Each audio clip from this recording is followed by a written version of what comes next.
to come off of this week where you go into Cleveland and win, to see the Cowboys get beat up in the way that they did early on in that game against the Baltimore Ravens, to think about last year where the Giants were outscored by the Cowboys 89-17. Obviously, they kicked off the season with that 40-0 butt whooping.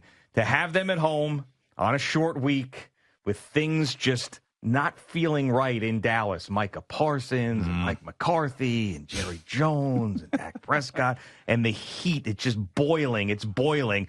If you want to get the Cowboys at home and flip this script, now's the time to get them on this Thursday night. Well, like I told you, Shane Bowens, the defensive coordinator of the Giants, deserves a lot of credit for this performance yesterday because it wasn't anything like the first 2 weeks of the season. So much more aggressive. 9 guys had at least a half a sack in this game yesterday against the Browns. So they were so much more active and so much more aggressive.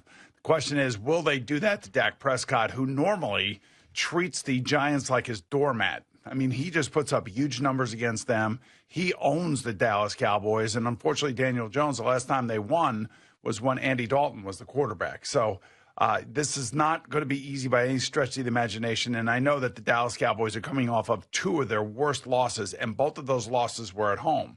But what happens if the Dallas Cowboy team that showed up on opening day against the Browns shows up against the Giants? Or opening day last year against the Giants. And they always beat the Giants. Just one of those things. It's like the schedule comes out. It's like, you got 2 wins against the Giants every year. You know what this is?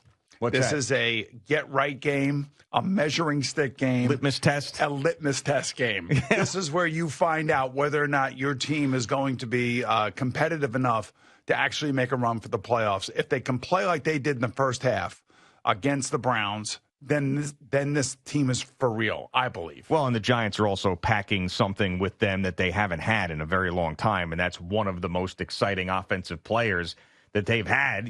Forget about Saquon for a minute, since Odell Beckham Jr. and Malik Neighbors.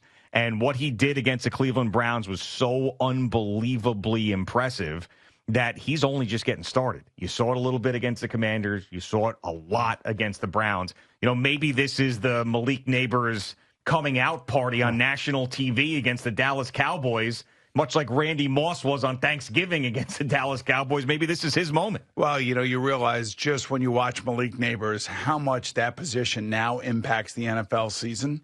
And what he has done for Daniel Jones is giving him a comfort zone where he will throw it and just let him go get it. I mean, I'm usually not one of those guys that says, just throw it up and let the guy go get it. But 2 of the catches that he had against the Cleveland Browns were those types of plays where Daniel threw it up and that kid went up and got the ball. When was the last time, and I guess it had to be OBJ, but when was the last time that a giant wide receiver was ranked second in the league with 23 receptions? Oh, yeah, it was Odell, and I think prior to that, maybe Plaxico, but your point is well taken. It doesn't happen a lot. No, it doesn't happen a lot for the Giants, and now they legitimately have a budding superstar who has shown you play after play after play that he is a difference maker. And this is why when they drafted him, and I know they were talking about quarterbacks in the draft and, possibly trading up with New England maybe to go get Drake May, or how about when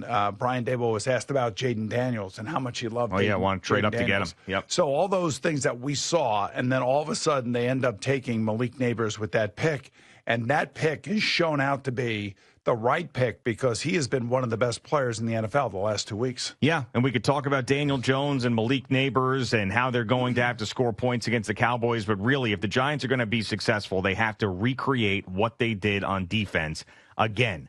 And it all comes down to those 3 guys, Dexter Lawrence, Kayvon Thibodeau, and Brian Burns. If those guys are in the backfield, in the offensive backfield, like they were yesterday, if you've got Shane Bowen blitzing guys from all over the place and getting pressure on Dak Prescott, and they can beat anybody if they do that consistently. But you haven't seen it. But the one thing I will say, and you're talking about 2 different quarterbacks in Deshaun Watson and Dak Prescott. Dak Prescott will have an answer for any of the blitzes, and I know that Mike McCarthy within his offense will have answers for the Giants blitz. So I don't necessarily know that they will be as successful this week with that kind of blitzing against this quarterback as opposed to Deshaun Watson.